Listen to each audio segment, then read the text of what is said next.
Hello, dear students. Most welcome to Medoco. In this video, we are going to discuss about class 10 literature, first flight, chapter 1 and part 2, a letter to God. Let us start this chapter. इससे पहले कि आगे का chapter शुरू किया जाए, पहले हम लोगों ने पहले भाग में पढ़ा कि लेंचो एक किसान था और उसका फसल नष्ट हो गया। अब अगले भाग में हम लोग पढ़ेंगे कि किस तरह से वह पत्र लिखता है, भगवान को पत्र पहुंचता है, नहीं पहुंच पाता है, भगवान उसकी मदद करते हैं, नहीं करते हैं। बहुत ही मार्मिक कहानी है। तो चलिए अब हम लोग पढ़ें, और पिछले पार्ट का लिंक जो है डिस्क्रिप्शन में दे दिया गया है, आप वहाँ से अध्ययन कर लेंगे। तो let us start. But in the hearts of all who lived in that solitary house in the middle of the valley, there was a single hope, help from God. But in the hearts of all who lived, लेकिन उस घर के सभी व्यक्तियों के मन में, जो कि उस घाटी के एकमात्र घर में रहते थे, सिर्फ एक आशा ही थी, और वह क्या थी? वह थी भगवान से सहायता की उम्मीद। A single hope, help from God. वह थी भगवान से सहायता की उम्मीद। Don't be so upset even though this seems like a total loss. कह रहा है कि यद्यपि पूरा नुकसान हो गया, लेकिन डोंट बी सो अपसेट, लेकिन उदास मत हो। Remember, no one dies of hunger. भूख से कोई नहीं मरता। That's what they say, no one dies of hunger. यह वही कहते हैं, भूख से कोई भी नहीं मरता। ऑल थ्रू द नाइट, पूरी रात भर, Lencho thought only of his one hope, the help of God, whose eyes, as he had been instructed, see everything, even what is deep in one's conscience. कह रहा है कि पूरी रात भर लेंचो एक उम्मीद जगा रहा था। मतलब लेंचो अपनी एकमात्र उम्मीद के बारे में सोचता रहा। द हेल्प ऑफ गॉड, जो कि भगवान द्वारा सहायता की जानी थी। होज आइज, उसको सिखाया गया था। क्या सिखाया गया था? कि whose eyes as he had been instructed see everything, कि भगवान सब कुछ देखता है, यहाँ तक कि everything, even what is deep is one's conscience, यहाँ तक कि अंतःकरण को भी, हम जो अंदर से सोचते हैं उसको भी भगवान देखता है। Lencho was an ox of a man working like an animal in the fields, but still he knew how to write. Lencho जो था वह बैल की भांति परिश्रम करता था, बहुत परिश्रमी था, परंतु लिखना पढ़ना भी जानता था। Working like an animal in the fields, but still he knew how to write. लिखना पढ़ना भी जानता था, कैसे लिखा पढ़ा जाता है। The following Sunday at daybreak, जैसे संडे आता है तो ब्रेक होता है। The following Sunday at daybreak he began to write a letter which he himself would carry to town and place in the mail. रविवार की सुबह को उसने एक पत्र लिखना आरंभ किया। किनके पास? गॉड के पास, ईश्वर के पास। और क्या किया कि he began to write, उसने पत्र लिखना आरंभ किया।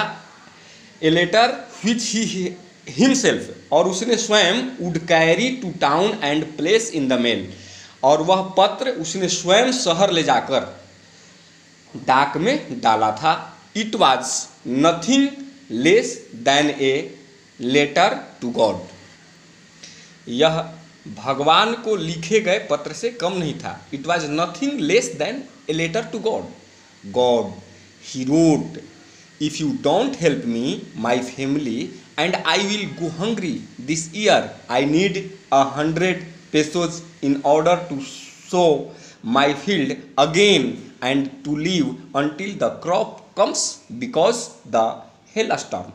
कह रहा है गॉड ही रोट, उसने लिखा, गॉड भगवान, if you don't help me, यदि तुमने मेरी सहायता नहीं की, my family and I will go hungry this year, तो क्या होगा, मेरा परिवार और मैं इस वर्ष भूखा रह जाऊंगा, मेरा परिवार इस वर्ष भूखा रह जाएगा। I need 100 pesos in order to sow, मुझे अपने खेत को फिर से बोने एवं अगली फसल, in order to sow my field again, माने फिर से अगली फसल, and to live until the crop comes because the hail storm, मुझे अपने खेत को फिर से बोने एवं अगली फसल आने तक निर्वाह करने के लिए, जीवन को चलाने के लिए 100 पेसोस की ज़रूरत है, क्योंकि ओलावृष्टि ने, he wrote to God on the envelope, put the letter inside and still troubled went to town, उसने लिफाफे पर भगवान को मिले लिखा। लिफाफे के ऊपर जो है हम लोग लिखते हैं, तो उसने लिख दिया भगवान को मिले, पत्र को इसमें रखा तथा अब दुखी सा होकर के, still troubled went to town, दुखी सा कस्बे की तरफ चला गया, अपने शहर की ओर चला गया। एट द पोस्ट ऑफिस, डाकघर में, he placed a stamp on the letter and dropped into the mail box, उसने पत्र पर टिकट लगाई और इसे मेल बॉक्स में डाल दिया। वन ऑफ द इम्प्लाइज, देखिए कहानी आगे क्या हो रहा है। Who was a postman and also helped at the post office went to his boss laughing heartily and showed him the letter to God, डाकघर के कर्मचारियों में से एक कर्मचारी जो डाकिया था, वन ऑफ द एम्प्लॉइज, डाकघर के कर्मचारियों में से, हु वाज ए पोस्टमैन, एक कर्मचारी जो था वो डाकिया था, and also helped at the post office, और डाकघर के काम में भी मदद करता था। Went to his boss laughing heartily, अपने साहब के पास तहे दिल से हंसते हुए गया, and showed him the letter to God, और फिर उसे भगवान के नाम का पत्र दिखाया। अब उसे लगा, आश्चर्यचकित हो गया। Never in his career as a postman, अपने डाकिये रूपी कार्यकाल में कभी नहीं, नेवर मीन्स कभी नहीं, कार्यकाल में उसने,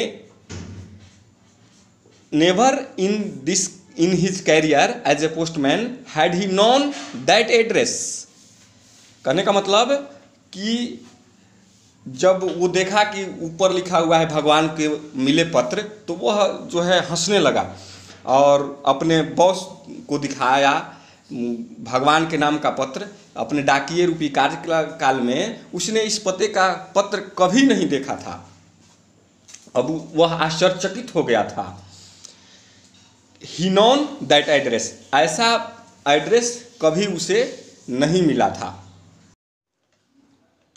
The postmaster, a fat, amiable fellow, also broke out laughing, but almost immediately he turned serious and tapping the letter on his desk, commented, "What faith!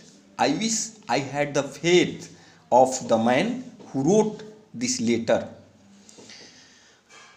Postmaster जो मोटा तथा मित्रतापूर्ण व्यक्ति था, सौहार्दपूर्ण व्यक्ति था, वह भी जोर से हंसा। लेकिन कुछ ही देर बाद वह गंभीर हो गया। उसने पत्र को अपने डेस्क पर रखा और कहा, क्या विश्वास है, मेरी इच्छा है कि मैं उस आदमी के विश्वास पर भरोसा करूं जिसने यह पत्र लिखा है। What faith I wish I had the faith of the man who wrote this letter। अब क्या हो रहा है, starting of a correspondence with God, जिसने ईश्वर के साथ यह पत्र व्यवहार किया है। So in order not to seek the writer's faith in God, the postmaster came up with an idea. इसलिए पोस्टमास्टर ने लेखक के भरोसे को, जो लिखा था लेंचो ने, उसके भरोसे को भगवान पर बनाए रखने के लिए, पत्र का जवाब देने के लिए पत्र को खोला। Answer the letter, but when he open it, it was evident that to answer it he needed something more than goodwill, ink and paper. उससे ज्ञात हुआ कि उत्तर देने से पहले उसे शुभकामनाओं, स्याही और पेपर से कुछ और अधिक चाहिए। But he stuck to his resolution. He asked for money from his employees. He himself gave part of his salary, and several friends of his were obliged to give something for an act of charity. वह अपने मत पर अडिग रहा। उसने अपने मातहत कर्मचारियों से आर्थिक मांग की। मातहत मतलब उसके पोस्ट ऑफिस में जितने कर्मचारी थे उन लोगों से आर्थिक मांग की, और उसने खुद अपने वेतन का कुछ भाग दिया, और अनेक मित्रों ने इस दया कार्य के लिए उसकी मदद की। For an act of charity. आगे, it was impossible for him to gather together the 100 pesos, so he was able to send the farmer only a little more than half. उसके लिए यह असंभव था। It was impossible for him to gather, मतलब एक साथ 100 pesos एकत्र कर पाए, ऐसा असंभव था। उसके लिए यह संभव था कि वह 100 पेसोस एकत्र कर पाए। So he was able to send the farmer only a little more than half. अतः उसने किसान की मांग की, जो लेंचो ने पत्र में 100 पेसों के लिए लिखा था, उसके मांग को आधे से अधिक राशि भेजी। He put the money in an envelope addressed to Lencho and with it a letter containing only a single word as a signature, God. उसने एक लिफाफे में राशि रखी। He put the money in an envelope address to Lencho, और Lencho के address पर प्रेषित करने के लिए, तथा उसे लेंचो को प्रेषित करते हुए सिर्फ एक शब्द, and with it a letter containing only a single word, एक शब्द ईश्वर के हस्ताक्षर सहित भेज दिया। The following Sunday, Lencho came a bit earlier than usual to ask if there was a letter for him. Lencho जो है अगले रविवार को लेंचो और दिनों की अपेक्षा कुछ जल्दी डाकघर अपने पत्र का जवाब प्राप्त करने के लिए आ गया कि क्या जो है हमारे पत्र का जवाब मिल रहा है। It was the postman himself who handed the letter to him, while the postmaster, experiencing the contentment of a man who has performed a good deed, looked on from his office. डाकिये ने स्वयं उसे पत्र पकड़ाया। It was the postman himself who handed.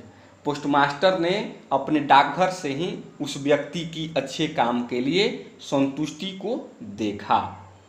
और आगे क्या हो रहा है? Lencho showed not the slightest surprise on seeing the money, such was his confidence, but he became angry when he counted the money. अब जब उसने धन की राशि को देखा, तो धन की राशि को देखने के बाद लेंचो को हैरानी प्रकट हो गई। क्या हुआ? धन को देखकर लेंचो ने थोड़ी भी हैरानी प्रकट नहीं की, उसे क्रोध हो गया, क्योंकि उसे विश्वास था। परंतु जब उसने राशि को गिना तो उसे बहुत क्रोध हुआ। क्या विश्वास था? कि God could not have made a mistake, ईश्वर कोई गलती नहीं कर सकता है। Nor could he have denied Lencho what he had requested. ईश्वर कोई गलती नहीं कर सकता है, वही वह लेंचो को मना कर सकता है जिसकी उसने प्रार्थना की है। Immediately Lencho went up to the window to ask for paper and ink. On the public writing table, he started to write with much wrinkling of his brow caused by the effort he had to make to express his ideas. तुरंत जो है immediately means तुरंत, शीघ्र ही Lencho paper और स्याही की मांग के लिए खिड़की तरफ आगे बढ़ गया। और क्या किया? Window to ask for paper and ink on the public writing, और सार्वजनिक लिखने वाली मेज पर जो पब्लिक के लिए रहता है, उसने अपनी भौहें पर सिलवटें बिखेरते हुए लिखना आरंभ किया। When he finished, he went to the window to buy a stamp, which he licked and then affixed to the envelope with a blow of his fist. The moment the letter fell into the mailbox, the postmaster went to open it. अब क्या हुआ कि अपने विचारों के परिणाम को उसने प्रकट करना आरंभ किया, लिखने चालू किया। जब उसने लिखना समाप्त किया, when he finished, he went to the window, और जब उसने लिखना समाप्त किया तब वह खिड़की की ओर डाक टिकट लेने के लिए गया और उसे लिफाफे पर मुट्ठी का घूंसा मारते हुए लगा दिया। टिकट हम लोग साटते हैं तो बढ़िया से साटने के लिए मुट्ठी से घूंसा मार दिया। अब it said God of the money that I asked for only 70 pesos reached me. जैसे ही लेटर बॉक्स में पत्र डाला गया उसी वक्त जो है पोस्टमास्टर पहुंच जाता है। तो वो क्या कहता है कि of the money that I asked for only 70 pesos reached me, केवल मुझे जो है 70 pesos मिला। Send me the rest since I need it very much, और हमें चाहिए pesos, but don't send it to me through the mail because the post office employees are a bunch of crooks Lencho. तो शेष राशि मुझे भेजें, जैसा कि मुझे इसकी बहुत आवश्यकता है, लेकिन इसे डाक द्वारा न भेजें, क्योंकि डाक कर्मचारी जो हैं ठग हैं। यहाँ जो है अपराधियों का एक समूह है, एक गिरोह है। तो लेंचो को मदद मिला 70 pesos का, फिर भी वह क्रोधित हो गया और इस तरह से फिर उसने गॉड को पत्र लिखा कि मुझे आकर डायरेक्ट दे दीजिए, लेकिन डाक के द्वारा मुझे कोई राशि मत विदा कीजिए, जो भी रेस्ट राशि बची हुई है। तो बच्चों, अब अगले पार्ट में हम लोग एक्सरसाइज करेंगे। Thank you. And press the bell icon, never miss an update.